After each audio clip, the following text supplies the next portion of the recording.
I have a very exciting report today from Russia, where Ray McGovern, who's been a quite important collaborator of Helga Tsep-LaRouche over the last years for peace, has been with Oliver Stone at a major Russian educational marathon.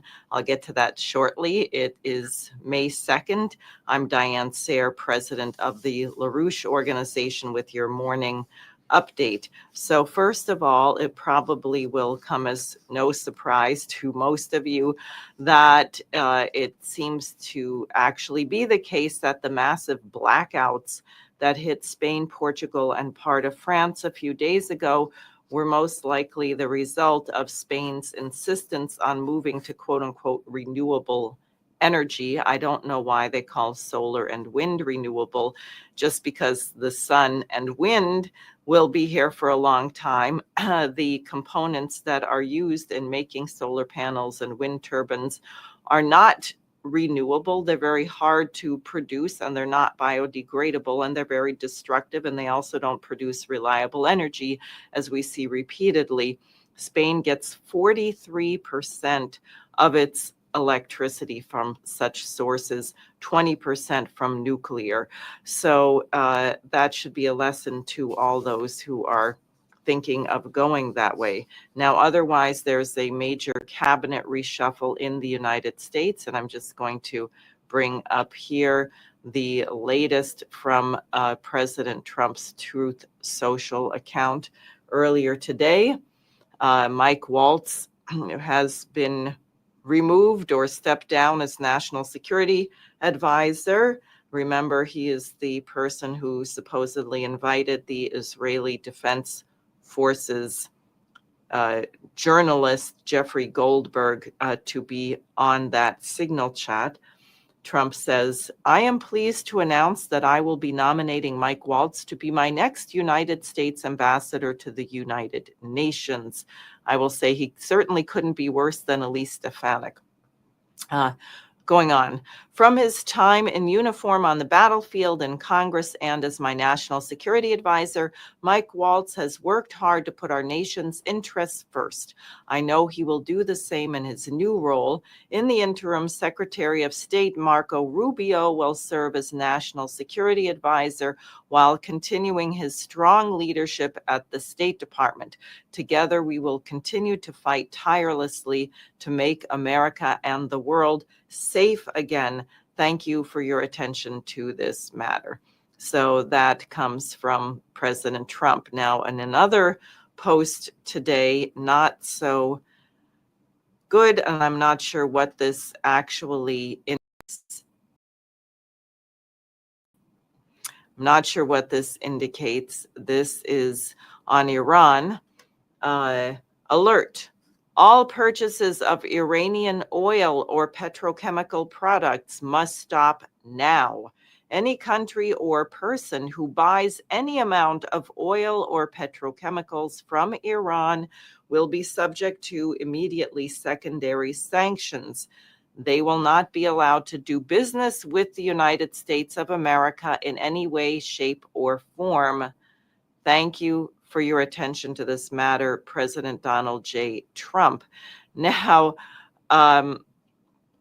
this may be problematic because I believe Russia and China both are major trading partners with Iran. So if Trump actually means this, it's going to put a big crimp in his negotiations with President Putin to end the Ukraine-Russia war, not to mention all kinds of other things. So I don't know who came up with that, why they are doing it, but it is not, I think it's rather ill-advised, and we'll see what happens. Now, otherwise, there is a massive attack on Trump's personal envoy, Steve Witkoff.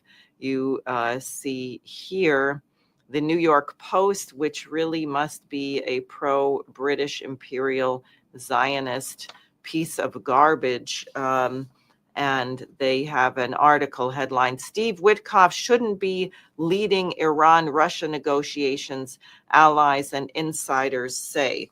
And then they say, quote, anybody engaging in these kinds of talks with Putin would benefit from having experienced Russia hands on his or her team and bringing them along to meetings. Well, our experienced Russia hands, I hate to say, have been doing a crappy job. That's why we're in this mess. We don't need the experienced Russia hands.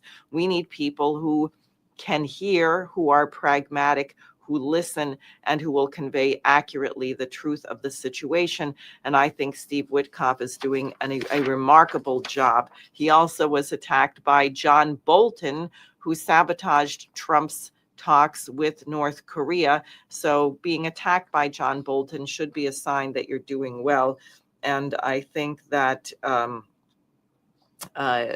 the Trump team recognizes that. Also, Michael McFaul, who is the former U.S. ambassador to Russia, who's really bad news, virtually treasonous, attacked him. And of course, they trotted out various Israelis. Quote, listen to this, attacking Witkoff. Quote, his assumption that actors like Hamas or Iran are primarily motivated by a desire to live and can therefore be reasoned with through direct engagement reflects a dangerous misunderstanding on their long-term ideological goals, unquote. And this was from Shiri Fine-Grossman, former head of regional affairs at the Israel National Security Council. So really vicious. Steve Witkoff is one of the most trustworthy people in the Trump administration, and this attack against him does indicate the British and their lackeys are very freaked out by his work.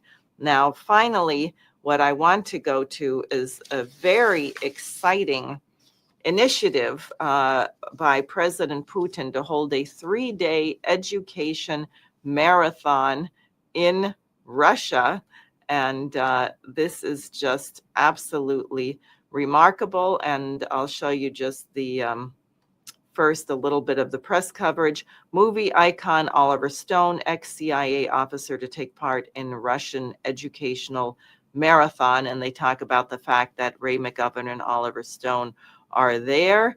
Now we have some photographs. Here's President Putin meeting with, I think there were 10,000 students live in person at various of these events, 10 million watching from various locations.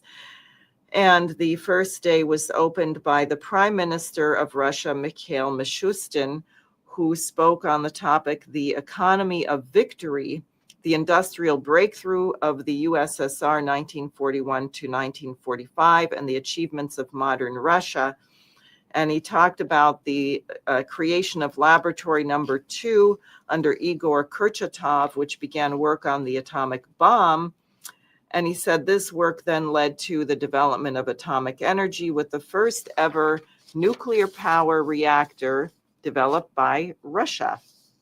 The second day was opened by Dmitry Medvedev, who is the deputy chairman of the Russian Security Council. He has been both president and prime minister, I believe, in the past. And he said that we need sounding very much like Helga Zepp-LaRouche, a new world order based on the principles of equality and justice. Now I'm just going to show you some more pictures. Here's some of the students there. Here's Putin meeting with the young people, clearly something he likes very much. And there he is meeting with American filmmaker Oliver Stone. And here's another meeting of Putin, and I think that's Patrushev in the background, and Oliver Stone, clearly engaged in intense discussion.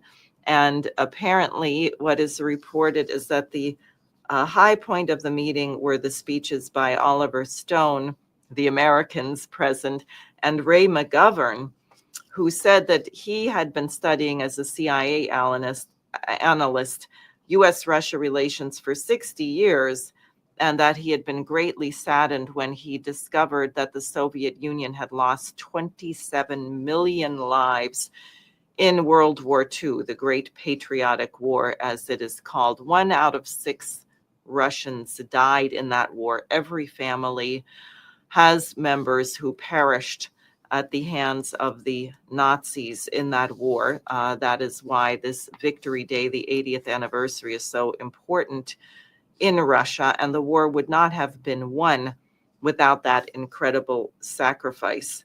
So McGovern recited from memory a Russian poem in Russian by Nikolai Nekrasov called Listening to the Horrors of War, and received a standing ovation. So the situation is complex. Axios News has some coverage about how the French and the British apparently have intervened to make Trump think that Putin is making him look bad. People noticed that Trump posted on Truth Social some less favorable things toward Putin after meeting with Zelensky. This is most unfortunate, and it is very important that people like Steve Witkoff, Tulsi Gabbard, who I think is at least clear on the Russia-Ukraine situation, are heard by President Trump so that he can get a truthful and accurate assessment of the situation. Russia has won the war. No amount of arms are going to cause Ukraine to win.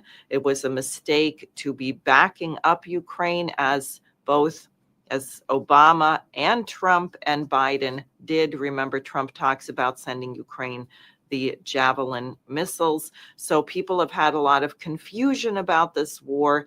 The 80th anniversary of the victory against fascism in Europe should be the time to set matters straight.